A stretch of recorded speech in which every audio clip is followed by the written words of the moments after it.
in association with Property Networks International, providers of overseas property. Prices start from £20,000. Smith and Stuart Cant are 1.6 challenge runners up today, and Mark McCulloch and Craig Wallace are 1.6 winners. We'll start with the runners up. Stephen, you've come on leaps and bounds over the course of this season so far, and it's not all to do with what you do when you're out there in stages. What have you been doing in between rallies to improve your skills as a driver?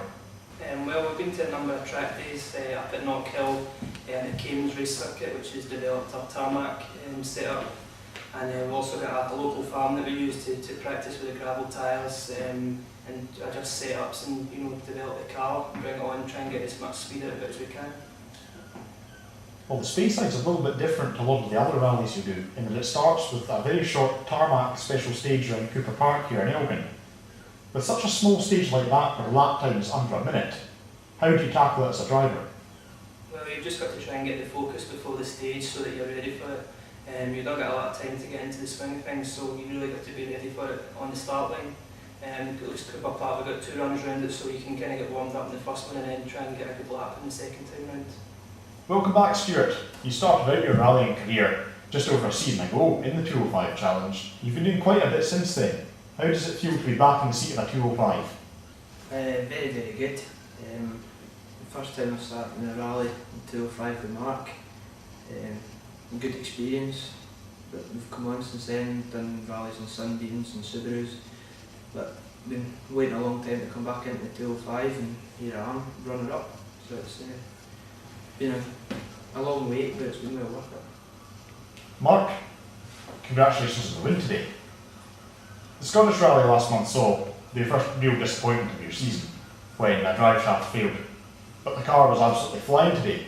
So what have you been doing to it since the Scottish to improve it? Since the Scottish, we put obviously a new drive shaft in it. Well, I say new, a new second hand one in it. We've also changed the front suspension because the suspension was banging all the time, and then I think that's made a big difference to the handling. And when I also tried the suspension out, the engine started knocking on me, so we've had to change the engine as well. So there's been a lot of work done, thanks to the mechanics and things like that. We've got a cracking run today with no problems at all.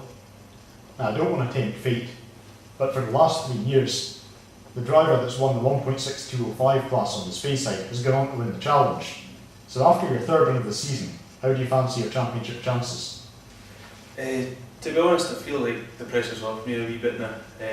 Obviously with Jamie and Scott not finishing today, they were probably my main challengers. Obviously Ewan's there and thereabouts, but he's got to take drop scores into account. I'd like to think we could go into the McRae fairly steadily and just have a clean run, and I thought he would do as nicely there. And lastly, Craig, congratulations on the win. You and Mark are absolutely flying this year. How do you feel the relationship between the two of you as a driver and co-driver has progressed?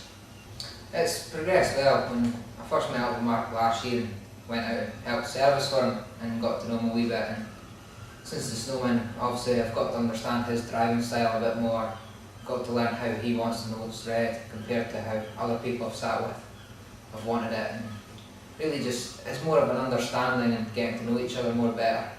Also this weekend I've had a new helmet, and I think Mark could actually hear what I was shouting at him this time. He seemed to do what I wanted him to for once.